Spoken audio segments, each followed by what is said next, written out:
Ladies and gentlemen, I have to do this video over because halfway through my audio wasn't there, and I don't know what caused that because I wasn't even touching the mic. So this is very strange.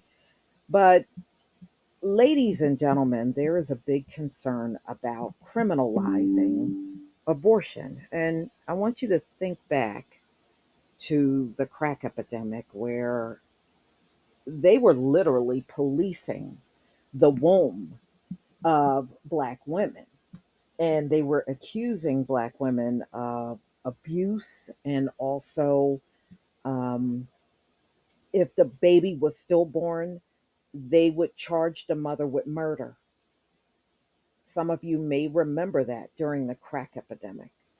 Well, now, hindsight 2020, they are talking the same thing now. If you go out and look, you'll find stories on them coming up with criminal charges for women that get caught having these abortions. So, isn't there a saying, everything you do to us will ultimately happen to you?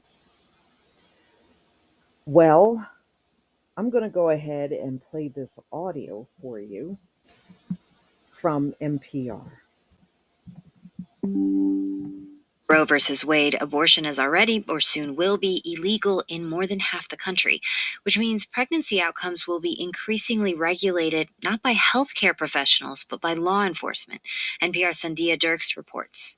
Haley McMahon has been watching the response to the end of abortion rights, and she keeps hearing the same phrase. You can't ban abortion, only safe abortion. McMahon studies abortion access, and she says while women will certainly die because of the Supreme Court's decision, this idea of women dying from back alley abortions is stuck in the past. It is true for the pre-Roe period, but not necessarily for the post-Roe period. That's because medicine has advanced. Now there are self managed abortions, pills people take to safely terminate a pregnancy from home.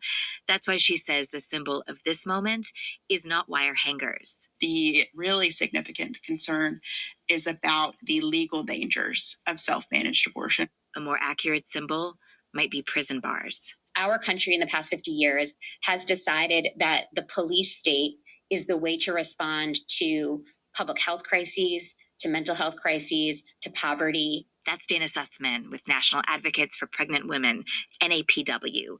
They represent women who are facing charges related to losing a pregnancy. The mother is blamed for the pregnancy loss and then criminalized for that loss without really any science or medicine backing it up. Sussman says in a lot of places, this criminalization of pregnancy has already been happening. There's two factors behind that. One, a raft of post-Roe feticide laws enacted over the past few decades, which made a fetus a new kind of crime victim. These laws were passed ostensibly to protect pregnant people who are extra vulnerable to domestic violence. But Sussman says that's not what happened. What these laws are then used for is actually to criminalize the pregnant person herself. And in fact, these laws don't make pregnant people any safer. The second factor was the war on drugs, which ushered in our current era of mass incarceration and spread dangerous narratives, especially. All right, y'all, I wanted to stop there because these narratives that they came up was during the crack era.